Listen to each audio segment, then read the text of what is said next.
Fala aí, sou o Ellison do Responde Aí e agora a gente vai bater um papo sobre amperímetro e voltímetro. Vamos considerar que você acordou num dia inspirado e aí você vai fazer um projetinho. E aí você sabe dos dois valores de resistência, R1 e R2, e sabe também o valor da FEM Epsilon aqui, que é dado através de uma bateria. Aí você fala, antes de eu montar o meu circuito, eu vou estimar, já que eu conheço esses valores, eu vou fazer as contas e vou dar uma olhada no valor que essa corrente, por exemplo, tem aqui no meu circuito, quando eu juntar as resistências dessa maneira aqui. Aí você faz a sua conta e encontra que a corrente tem esse valor aqui. Aí você fala, beleza, tenho essa corrente e quero medir essa corrente. Como que eu faço? Para medir essa corrente, aí a gente entra então com esse aparato aqui primeiro, que é o chamado amperímetro. Esse é o cara, é o aparato de medida que mede corrente, e para a gente medir corrente aqui, a gente tem que colocar esse amperímetro em série com o trecho que a gente quer calcular, quer medir a corrente, tá certo? Só que outra coisa que a gente quer nesse circuito, nesse projeto que a gente tem, que você tem, o que eu tenho, né, é que ao colocar esse amperímetro aqui, ele não vai afetar as diferenças de potencial em nenhum dos elementos do meu circuito. Para isso, a gente tem que ter um amperímetro que tem uma resistência igual a zero. E aí, a diferença de potencial através dos terminais desse meu aparato também é zero. Nesse caso aqui, a gente tem um amperímetro que é chamado de amperímetro ideal. A gente coloca ele em série para medir corrente e ele é o cara que tem uma resistência igual a zero, e aí a diferença de potencial através desses pontos também é zero. Esse é o nosso amperímetro ideal. Mas aí você fala, beleza, agora eu sei calcular a corrente, né? E consigo também calcular a diferença de potencial, por exemplo, entre os terminais do resistor 2. Beleza, tenho esse valor aqui e, de novo, a pergunta é, quero medir essa diferença de potencial. Para medir diferença de potencial, a gente agora tem o chamado voltímetro. E aí, como é que a gente coloca esse voltímetro no circuito? A gente sempre coloca esse voltímetro, né, para medir a diferença de potencial, mas sempre coloca esse voltímetro em paralelo com aquele trecho que a gente quer descobrir o potencial, quer medir o potencial. Tá certo? Então, amperímetro aqui e voltímetro aqui.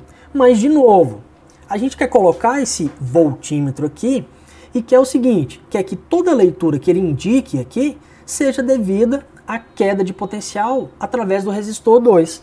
E aí, nesse caso, o que a gente tem? A gente tem que ter um aparato que tem uma resistência infinita. Por quê? Vamos lá.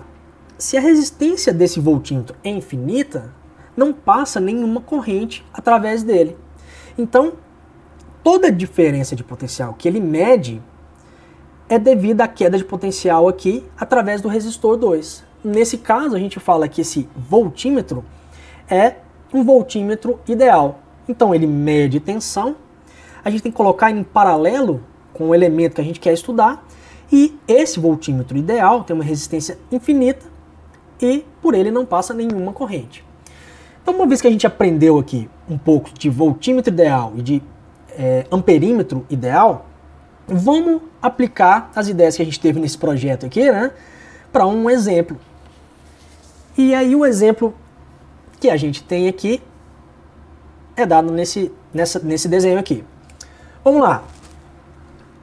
A gente tem então uma fonte que tem uma resistência interna, tem uma resistência externa R1 aqui e um amperímetro aqui nesse trecho e um voltímetro nesse cara aqui.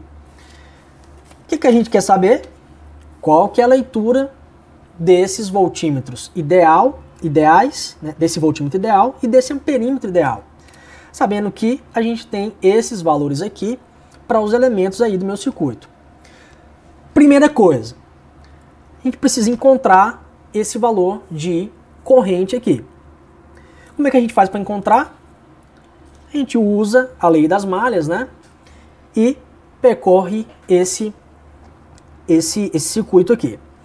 Vamos começar o seguinte, escolhendo então a corrente aqui no sentido anti-horário e a malha também no sentido anti-horário. Vamos começar desse ponto B, a somar as diferenças de potencial e voltar nesse ponto B. Somar isso tudo dá igual a zero. Vamos lá. No ponto B, quando eu passo aqui pela FEM, então eu tenho mais epsilon, uma queda de potencial menos RI aqui, porque a malha e a corrente estão no mesmo sentido, né? Menos R vezes I, que é essa resistência externa aqui. Isso tudo é igual a zero. Soma as diferenças de potencial e tem um valor igual a zero. Isso vem lá da lei das malhas. Então a gente tem esse valor aqui, essa expressão para a corrente. Se a gente coloca esses valores aqui dentro, a gente encontra então que a corrente é 2 amperes. Bom, se o resistor, se a gente coloca então o amperímetro em série aqui com esse trecho, então a gente mede lá no amperímetro uma corrente de 2 amperes. Lembrando, se o amperímetro é ideal, a resistência dele é igual a zero. Mas aí continuando, a gente quer medir a diferença de potencial entre os pontos A e B. Vamos para lá então. Agora, o voltímetro, como a gente conversou, né, tem uma resistência infinita. E aí, nesse caso aqui, então a diferença de potencial entre os pontos A e B vai ser igual à diferença entre os pontos A' e B'. Mas vamos com calma, vamos ver se isso daqui acontece mesmo, né? A gente já tem o valor da corrente. Para encontrar, então, a diferença de potencial entre os pontos A e B, eu preciso fazer a diferença epsilon menos R vezes I. Epsilon, a gente tem o valor de epsilon, nesse caso é 12, 12 menos R, que é 2, vezes a corrente, que também é 2. Isso dá 8 volts. E aí, a diferença de potencial entre os pontos A' e B' também é 8.